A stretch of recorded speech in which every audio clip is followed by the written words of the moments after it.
Good afternoon, everyone. Apologies for the delay in starting this afternoon, but welcome and good afternoon, and welcome to EB Impact Sustainability Media Academy event launch. Thank you for joining us this afternoon, and this afternoon we'll be sharing with you and providing you with more information on our newly launched Sustainability Media Academy program. Before I begin, I would like to invite Megan C., our Director of Partnerships, Head of Events and Engagement at EcoBusiness, to open up this session. Over to you, Megan. Thank you, Diane, and a very good afternoon to our guests and distinguished panel of speakers joining today. Welcome to the EB Impact Sustainability Media Academy launch event. I'm Megan C., Director of Partnerships at EcoBusiness, and we are Asia Pacific's leading media and business intelligence organization dedicated to sustainable development and responsible business. For many in Asia working in the sustainability space since a decade ago, the pace at which the environmental, social, and governance narrative are mainstreaming today is inspiring. In what was previously exclusively within the NGO sphere, we're seeing more and more businesses acknowledge their environmental, social, and good governance responsibilities aside from pure profit maximization. We're seeing these agendas dominating both the public and private space as both sectors seek to find solutions to what we now know is a global emergency. For us at EcoBusiness and EB Impact, our roles are evolving as well, and we take it upon ourselves to move the needle on climate action. From our early beginnings as an independent journalistic platform, today we are proud to be the leading voice on sustainable development, bringing together global policymakers, business leaders, academics, and civic society on the key issues that we need to work on together to address this climate crisis.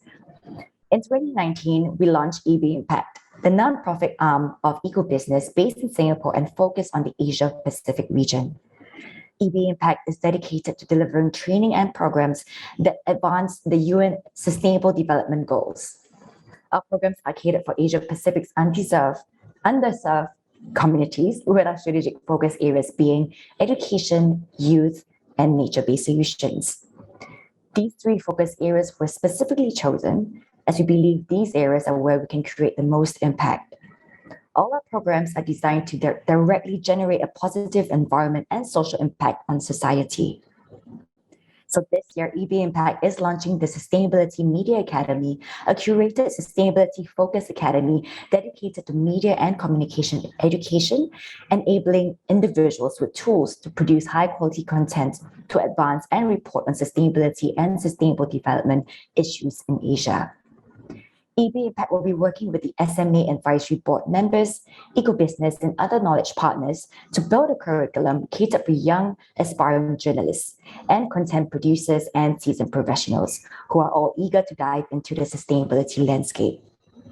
And so today, together with my colleague, Diane Anderson, we are pleased to bring together our strategic partner, Meta, and some of our Sustainability Media Academy Advisory Board members to launch the Sustainability Media Academy and provide insights on the focus and what to expect from the program. Once again, thank you for joining us today, and I hope this session serves its purpose in shaping a better understanding of the path ahead. Back to you, Diane. Thank you, Megan. Thank you for setting the scene for today's discussion. I'm Diane Anderson, and I'm the Associate Director at EB Impact, and I'm pleased to be moderating this session today. I'd like to encourage those who are watching to share your thoughts in the comments section on the live streaming on Facebook, and ask any questions that you may have. Before I introduce the speakers, I would like to share a little bit more about the Sustainability Media Academy. The concept of the Academy came to be with the fact that there is currently a gap in the space of sustainability and media. Sustainability issues affect us daily across business, government, and civil society. The role of the media is critical in setting the tone for constructive debate and putting a spotlight on the complex issues that we need to address today. There is currently no established training program focusing on both sustainability and media. The Sustainability Media Academy will come in to fill in this gap and serve as a platform for education, learning, and action. The Academy has three aims. The first is to inspire content creators to pursue their passion for sustainable development, to be thought leaders in the media industry and communications field. The second is to promote sustainability education in the media industry to broaden their horizon on sustainability topics. And lastly, the third is to raise the level of trust in established media platforms, bring voices of society into the conversation, and quality of debate on sustainability issues. This will support in filling the gap and tackling the issue of misinformation in society today, as a consumer behavior stems from values as well as the information that we consume. Therefore, there is an urgent need to engage individuals and raise their level of understanding on complex socioeconomic issues, political issues, and wide-ranging aspects that often surround the sustainability issues. This is where the idea of the Sustainability Media Academy stemmed from. The need to create a platform for education, learning, and action for media to engage and build a community in Singapore and around the Asia-Pacific region who are interested in sustainability issues and can communicate the issues effectively. This year, we are piloting the Sustainability Media Academy with our strategic partner, Meta, and our advisory board members. Today, with me in this virtual room, I would like to introduce three of our advisory members and also our panel speakers. Here we have Alex Fenby, Head of New Partnerships in Southeast Asia at Meta, Keith Lin, the Director of Public Affairs at Temasek, Professor Ang Hua from the Wee Kim Wee School of Communications at NTU. Alongside these three, we have other advisory members of the Sustainability Media Academy, which also include Ms. Hedwig Rasham Alfred from the Wee Kim Wee School of Communications, NTU, Jessica Chim, the founder of both Eco-Business and EB Impact, Assistant Professor Sunny Rosthanel from Wee Kim Wee School of Communication and the Energy Research Institute, and Walter Fernandez, the Chief Sustainability Officer at MediaCorp. So with this, I would like to welcome our panel joining us today. As we get started, I would like to go around this virtual room and have our panelists quickly introduce themselves and share why they feel the Sustainability Media Academy is important. Alex, let's begin first with you. I would like to have you also share maybe a little bit about why Meta chose to be a strategic partner of the Sustainability Media Academy. Over to you. Thank you, Deanne, and thank you, Megan and EB Impact for having me today. And it's an honor to be on the panel with my fellow panelists. So my name is Alex. As you mentioned, I'm News Partnership Lead for Southeast Asia at Meta. Very briefly, I've been at Meta for 3 years, working very closely with the news ecosystem on audience development, on content engagement, on monetization, as well as on training. To answer your question, I think the fact that this is the very first program of its kind of tells you that there is a gap that desperately needs filling. At Meta, we recognize the urgency around climate change, and we're very much committed to tackling and helping to tackle this crisis affecting so many communities around the world. One of the crucial ways that we're going to do this, I think, is to ensure that communities are well informed through quality journalism and trusted information delivered by current and future generations of climate journalists, content creators, and climate organizations. I thought I'd share a couple of insights about Facebook itself, just to give you a sense of the scale. The first is that there are more than 6 million people participating in Facebook groups around the world dedicated to protecting the environment. And on the product side in Facebook, we have been expanding our Climate Science Center, which is a dedicated space on climate issues on the Facebook app to more than 100 countries.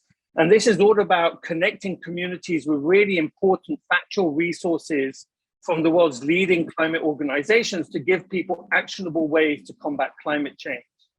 So if you take all of that in mind, I think the program is so important and filling a gap in terms of upskilling journalists and content creators to help them with courses and tools to tell this really, really important story. Meta News Partnership invests very much in these kind of programs, and Meta at large. We currently run broad digital journalism courses with Reuters and journalism safety courses with the International Center for Journalists. So we're absolutely thrilled to be extending our support to EB Impact and to the Sustainability Media Academy for Asia. Back to you, Dan. Thank you, Alex. Maybe I'll move on to get Keith to introduce himself. Over to you, Keith. Thanks, Diane. Can everybody hear me?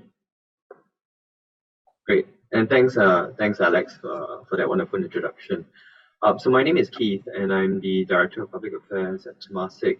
Been with the company for about 7.5 years now, and I actually started my career as a journalist. So this is in essentially coming home to a familiar crowd and one I'm deeply passionate and very much engaged with in my current capacity. What we are doing at Temasek really is being able to drive change and impact, right? To not just solve the climate crisis that is very much before us, but how do we do it in a way that reverses some of the deep damage that has been caused to nature through human action over the past, we would say, sort of, especially the past 30 to 40 years.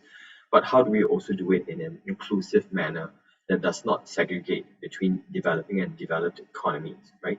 We see a lot of discussion every day in the media around some of the changes, the technologies, the innovation, and also the discussions that are taking place in terms of what we're doing as societies, communities, governments, and businesses.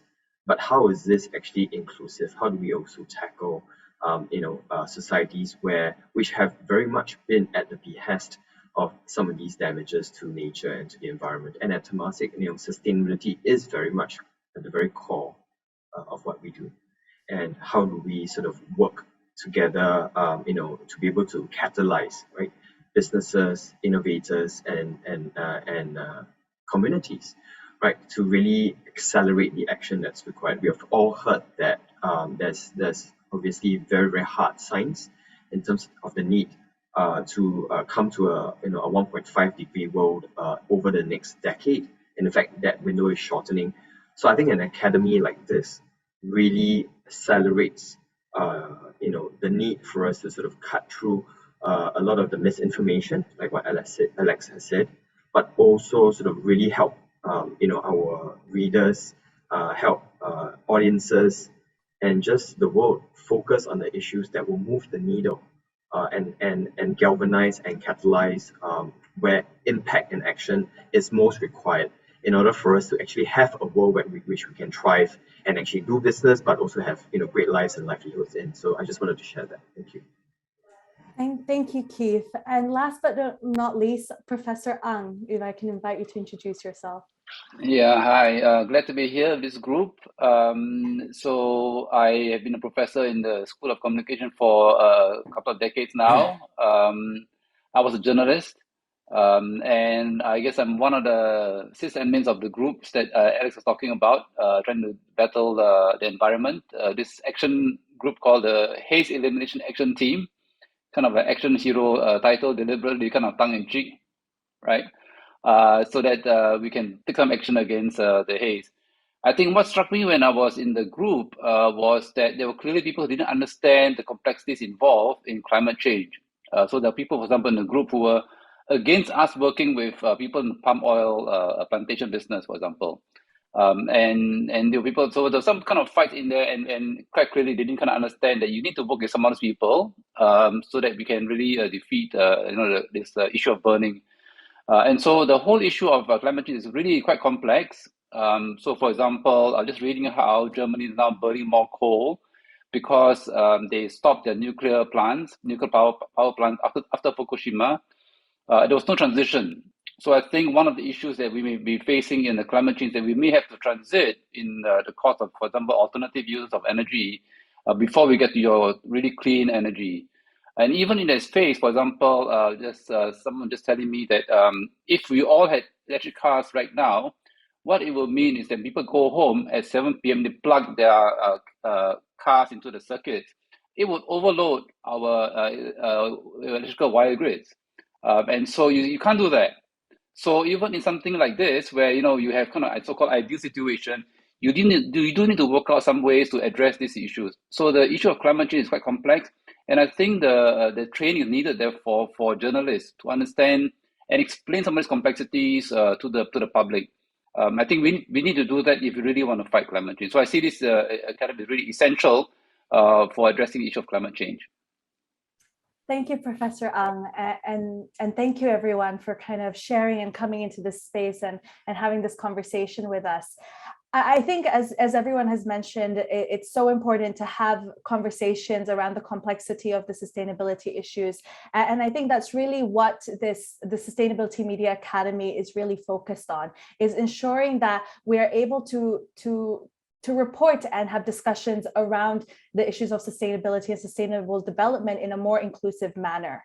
And it's really great to kind of hear how everyone is really aligned to the idea of fighting misinformation and getting information about sustainability issues to be more communicated more inclusively to the public as well.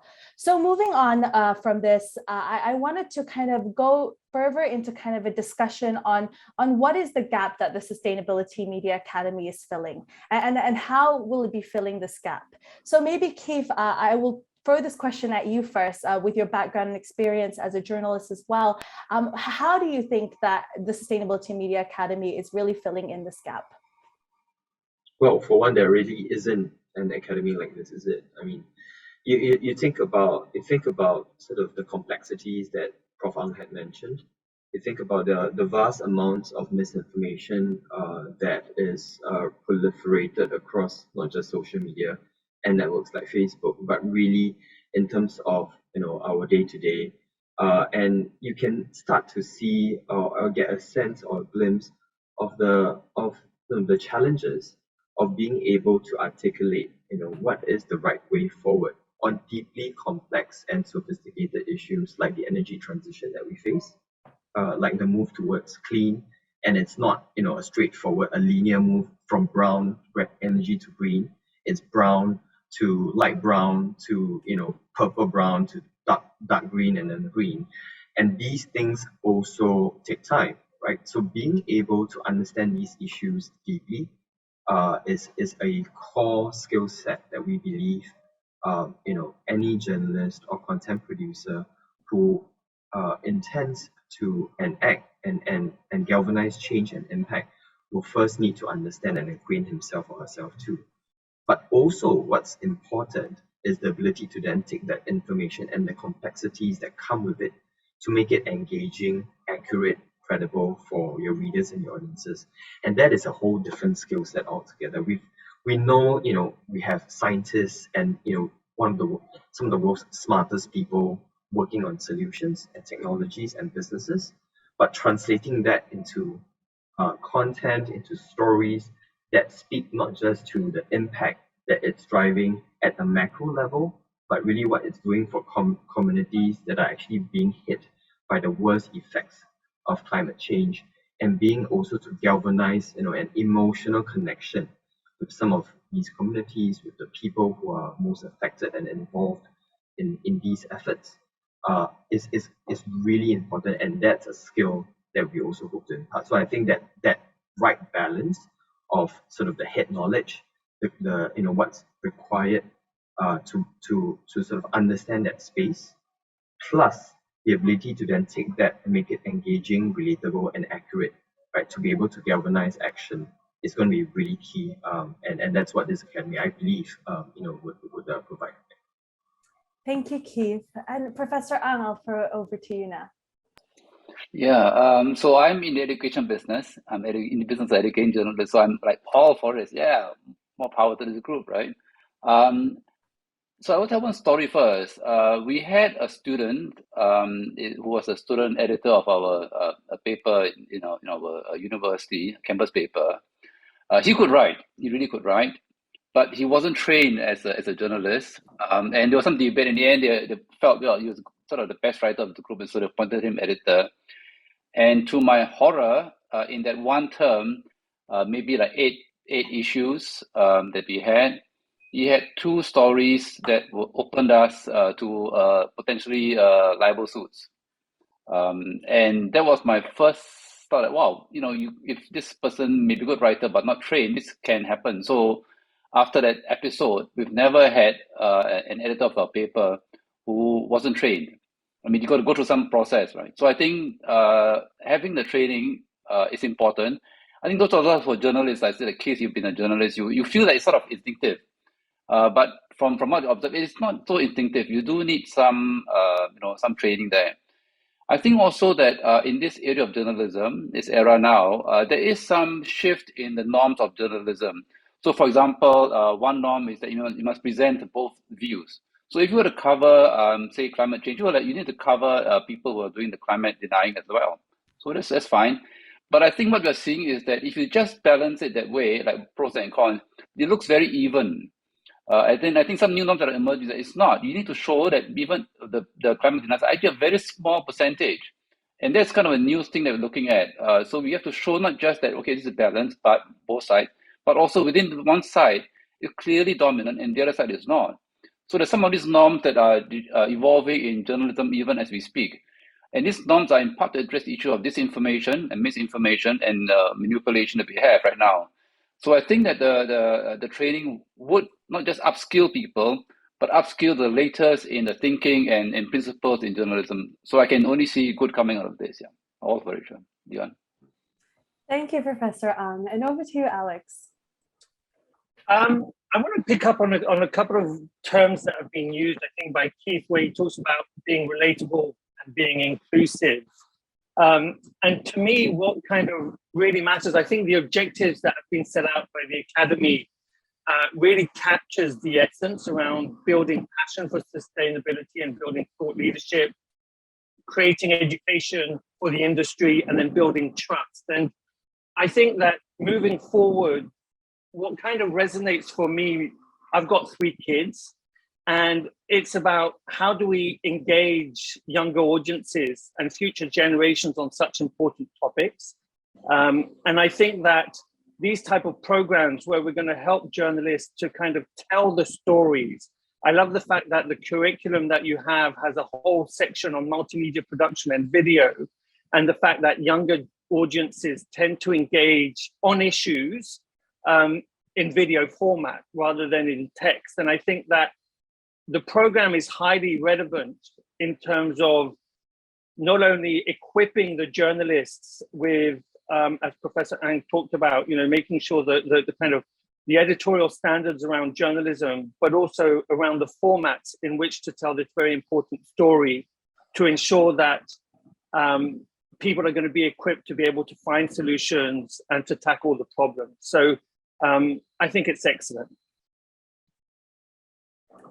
Thank you everyone for sharing, and I think it really resonated with me when Keith was kind of sharing with us. There's also a need to translate some of the information that is being shared out there to the public, and making it something that is more emotionally connected to them and seeing how it impacts them as well. And I think this is really kind of where a journalist comes in to play this role as well. And also, I think touching on what Professor Ang said as well about kind of how norms are changing now, and how journalism is actually changing as well, and the need to continuously upskill in order to keep up with this. And of course, Alex, completely agree with you. I think it's so important to tell the stories as we move forward. In the continuous changes that are happening as well. So thank you so much for sharing this. And I guess I wanted to talk a little bit about our beneficiaries, right? We have quite a big range of target beneficiaries that we want to get to. So for those of you who are just tuning in or just hearing about the Sustainability Media Academy, the Sustainability Media Academy is really aimed at aspiring journalists and content producers as well. And it's really focused for the Asia Pacific region as well. So I guess I would love to kind of understand as well as journalists and also as people working in the space of media, how do you feel the Sustainability Media Academy can actually support the beneficiaries? I think one of the things that we've started talking about in some of our conversations is how can we build a network for these journalists and content producers? But I would love to kind of also understand how else you think the Sustainability Media Academy can support these journalists as well. So maybe I'll pass this over to Professor Ang first to give us some of his thoughts. Over to you, Professor Ang.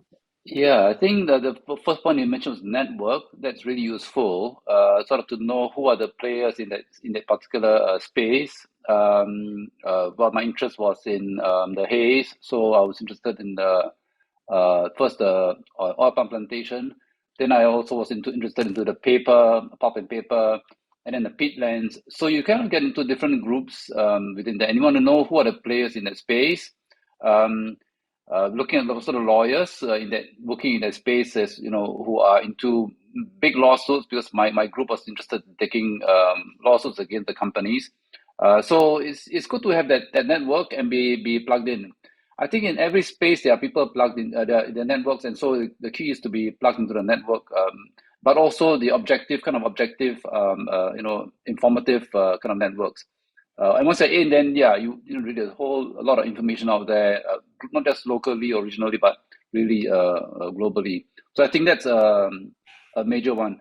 The second one that I find is that by plugging the network, you very quickly get up to date on information.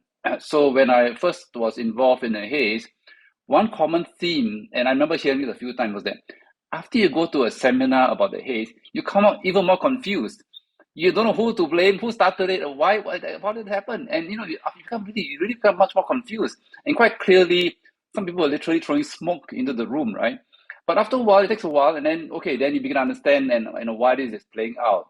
So I think that having this network is really useful, not just for for context for journalists, but also getting quickly up to speed about information in this space, state of the art of knowledge in this space. Yeah. So I find I think it'll be very useful. Yeah. Thank you, Professor Ang. Over to you, Alex. I completely agree with Professor Ang. I think the network is definitely something which is critical. As I mentioned earlier, Facebook groups, 6 million people are on those groups seeking to combat climate change and climate issues. So I really agree with that. I think what's also worthwhile is beyond the network is actually collaboration. And I think that increasingly the way the news ecosystem is evolving, you have opportunities to collaborate between mainstream media, legacy media, digipubs, and then all the way to independent content creators and independent journalists. And I think that everybody has nuggets of information, everybody has communities. And I think in order to potentially spread far and wide understanding of these topics and understanding of these issues, I think collaboration is something that is worthwhile. Going back to video very quickly, video now makes up half of time spent on Facebook, and we've all seen it, the proliferation of video products and video formats in the last couple of years, including short form video.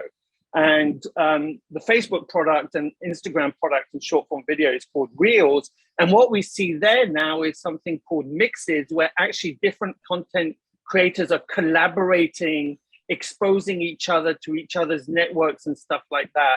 And I think there's a real opportunity to deliver this information at scale through the networks and through collaboration. So I think that different ways that journalists should come together through the networks, and then not just write their stories, but to see how they can expand on storytelling and collaboration. Thank you, Alex. And over to you, Keith.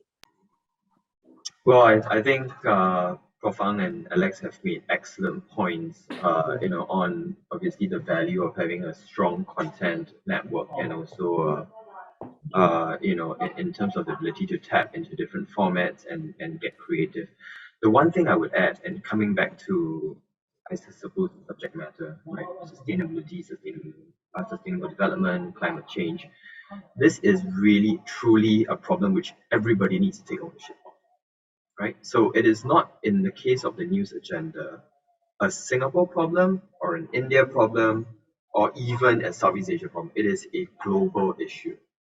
And what does that mean? That means that whatever networks that we have, we should obviously, utilize it to really test, ideas, be able to see impacts, share success stories, be able to trade contacts, because what happens in one part of the world will have an impact on another part. And that is some of the, I guess, transboundary issues that I think Prof. Ang had alluded to when he talked about pace issue.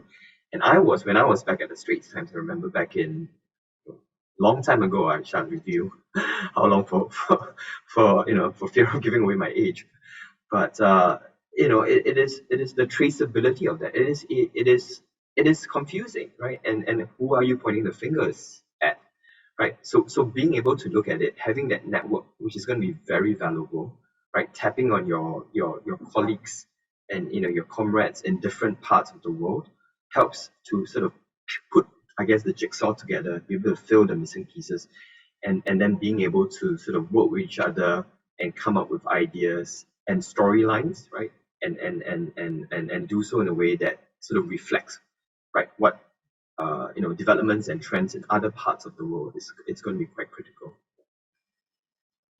Yes, no, thank you. I agree with all of you. I think the networks, the collaborations, and kind of the taking of responsibility around the conversation around sustainability and sustainable development. And I think that's really kind of where our program will be really focused on. It'll be really focused on how can we upskill the journalists that are journalists and content producers part of our program, but also help them build a network and begin to collaborate with one another so that they can take ownership, but also so that their readers and their followers can also take ownership of the problems that we are currently facing as well. So I want to say thank you all for kind of coming into this discussion so far and coming in as professionals and experts in the space, both in the panel and also the advisory board as well. I just have one more question before I go into the FAQ section of this program, and it's really kind of a question to do around kind of the importance of Sustainability Media Academy today. I think we've spoken about it already with kind of misinformation being out there, with the growing issue around sustainability and climate change.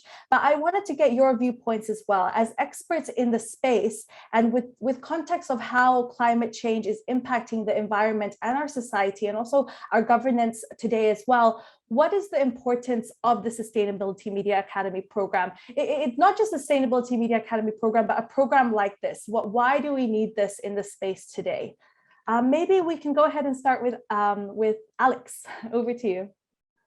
Sure. So maybe a bit of context from a Facebook perspective. Last year we ran a survey on Facebook in over 30 countries and territories to actually better understand people's perspective towards climate change. And we did this survey with the Yale program on climate change communication.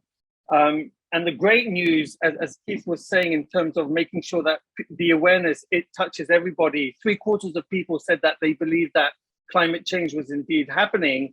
And 7 in 10 people were supportive of the Paris Climate Accord and wanted action to address climate change.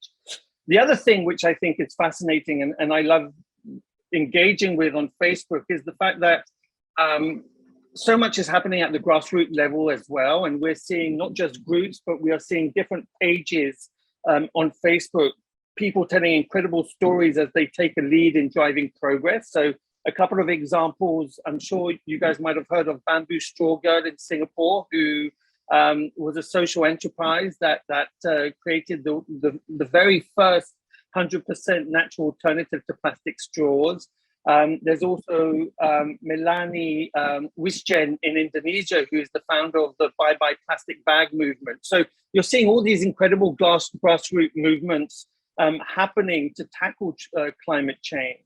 So bringing it back to SMA, I just think that the more we can report on the issue, the more we can tell the stories, the better we can kind of highlight what's happening in different societies at grassroots level.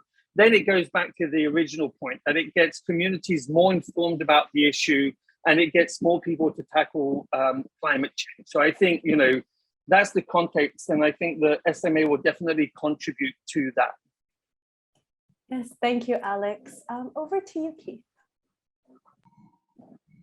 Yeah, this actually comes to the heart of, I think, the need for media and business to work together, right? And to be able to check and really support and collaborate, but also check each other's, in terms of the momentum. I used to be a journalist. I'm now sort of, a corporate communications professional, and I really see, right, how media, if it's not done in a way that's accurate, it could really distract right? And actually erode some of the good work that I think we all need to do as businesses, as companies, as enterprises, as individuals. You would have seen from the momentum from COP26 last year, for example, in Glasgow, where I think more than 200 countries signed the Glasgow, I think, Climate Pact, right? And that the need for sort of action is now concretized. Obviously, there are a million and one questions that need to be answered. Where is the financing going to come from? How is the innovations going to be scalable? And we need journalists, we need the media to basically report these developments in a way that does not impede but actually advances development and growth in these areas, right? Can you imagine if for new technologies that may not be proven but need to be tested, right? If you don't think about the story in the right way, that the kind of impact that could do to sort of stifle innovation, then in that case, if we're getting a lot of bad headlines, maybe then we really shouldn't be doing this. Let's just go to conventional technology. Let's just do what's tried and tested. And if it doesn't scale, it doesn't scale. But at least we're not going to get bad press, right? So it's really important for journalists, for the media coming to this field to be able to understand these issues deeply and to be able to look at it obviously from a critical perspective, but also understand what's required to advance progress and give companies, businesses, enterprises the right perspective, right, in being able to sort of advance development in this area. Yeah. Thank you, Keith. And Professor Ang. Yeah, I think this is indeed a critical time. I agree with Alex. Interesting survey that you had results of, Alex. But I can see how people will be sort of would be seeing the results of climate change. They're sort of experiencing it. I mean, Singapore, it's floods, it's hot weather. Other places, it's really natural disasters. I think that when people are faced with these consequences, the natural instinct is to do something. And the question is, what do they do? I think the media have a part to play. So something, let's say, like plastic bags, right? We should avoid plastic bags, okay. But then if you look at how we use plastic bags, right? We use our plastic bags to throw rubbish, right? And so if you don't have plastic bags from supermarket, do we go out and buy plastic bags so that we can use them to throw rubbish, right? Or should we use the plastic bags from supermarket and sort of recycle them so we get double use, right? Or not? So I myself, I'm not really sure, right? And so I think we need to look at some of these issues so that we're clear as to what we should be doing, right? So that we really take effective action to help climate change, not sort of hurt it inadvertently, right? I mean, we mean well, right? But we don't want to hurt things in the process of trying to mean well. So I think the media would have a large part to play in addressing some of these concerns, right? Getting the heart of the issue and then addressing those issues with the correct responses, the correct answers. Yeah. Yes, no, thank you so much. And I think the media does play a big role in how we do things, right? And the communications that the media does is so important in this as well. And I think that's why we really want to fight misinformation with this academy. So I would like to thank you, our panelists, for joining us today. I will bring you guys back in just towards the end of our session. But for now, I just wanted to answer some of the more frequently asked questions that we have been getting from the public. So I'm just going to go through the slides one by one. And we have put a form up on our social media sites and on our website as well to get more of these questions in. So I invite everybody to please go ahead and put in your questions, and we'll find a way to publicize the answers to those questions. So I'll just go to the first slide. So the first one here, the first question that we have is, what will the dates of the Sustainability Media Academy workshops be in? So it is 3 full days of workshops, and they will be happening from July to September. There will be one workshop every month from July to September, and there will be a 9 to 5 workshop times. The specific dates of the workshops will be confirmed and shared to the accepted applicants of the program.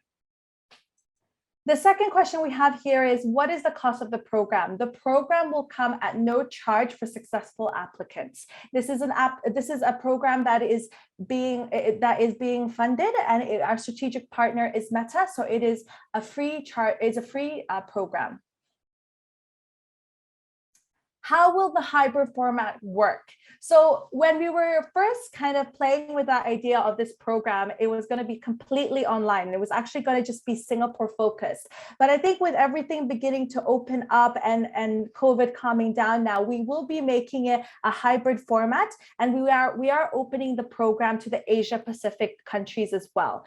So the in-person segment of the program will be for participants based in Singapore, and the virtual part of the program will be for participants in the Asia Pacific countries, and it'll be done via Zoom. So all three workshops are open to the Asia Pacific countries. It just depends on where you are based, whether it'll be in person or whether it'll be on Zoom.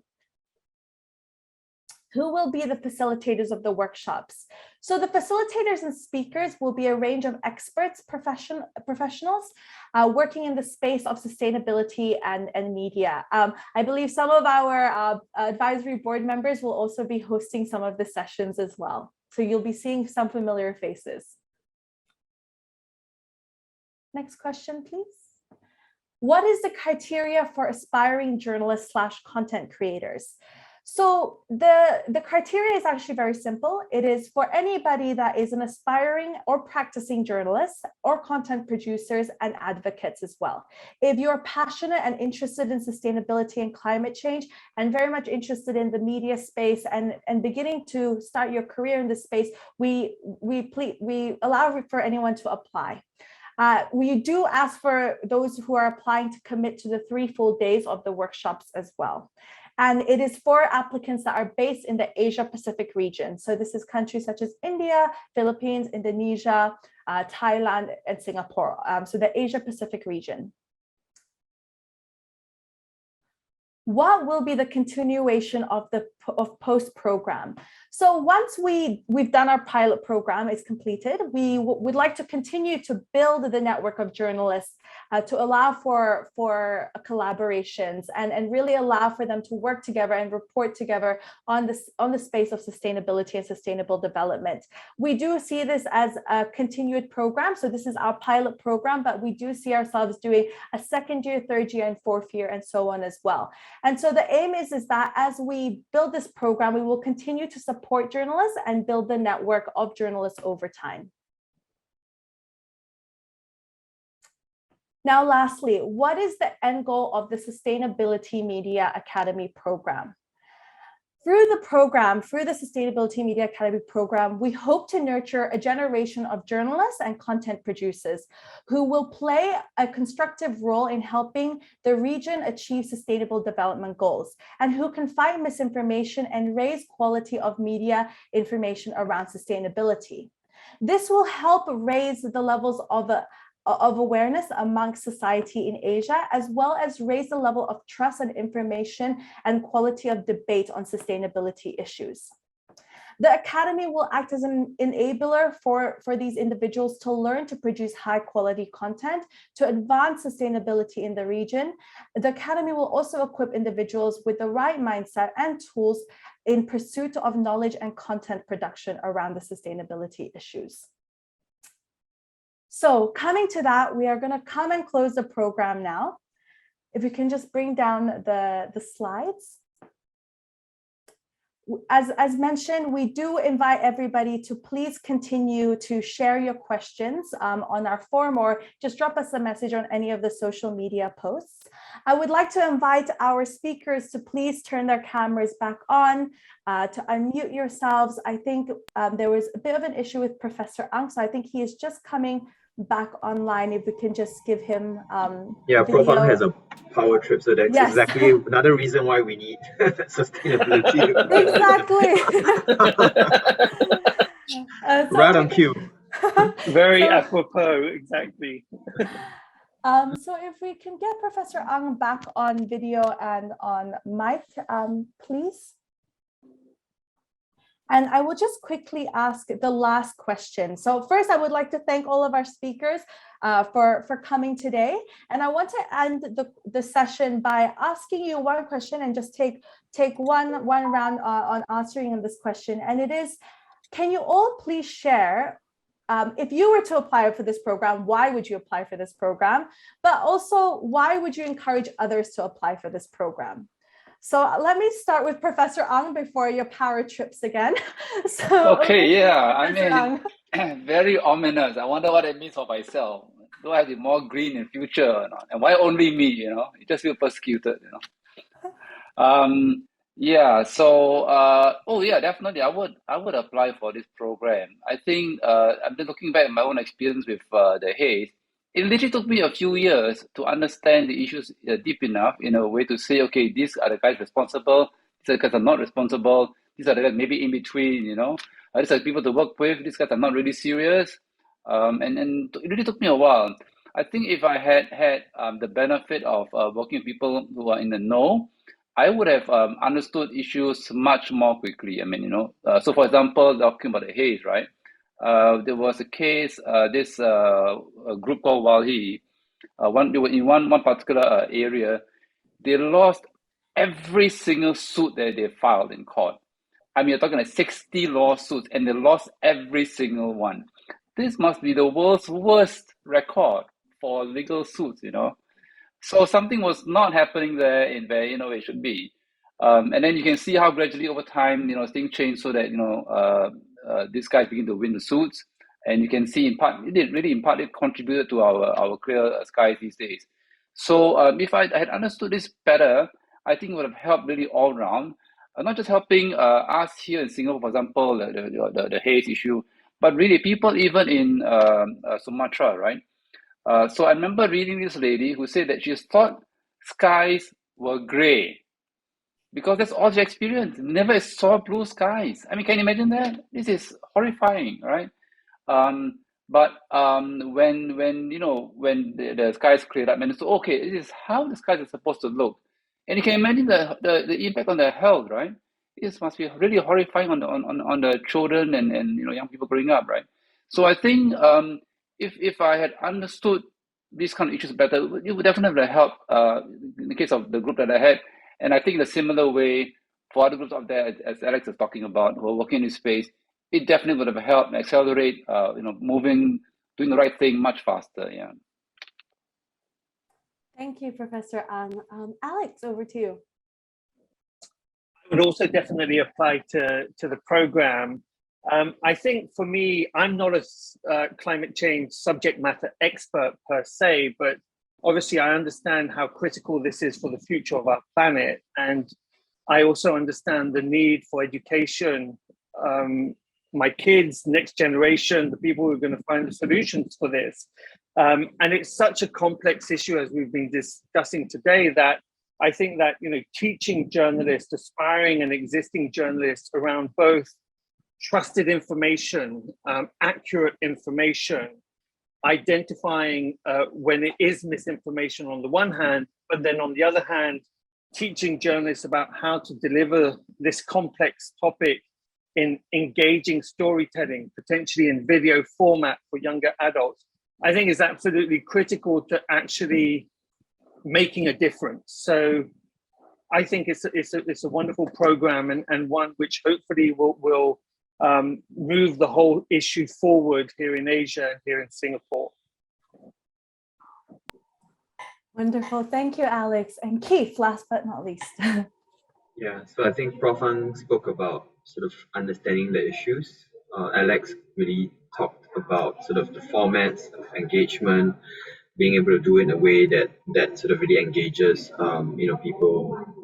I think at the end of the day, as a journalist, it's really about storytelling, right? It's telling a good story, telling a story that's accurate, telling a story that's well sourced, well verified, with a deep sense of purpose as well, right?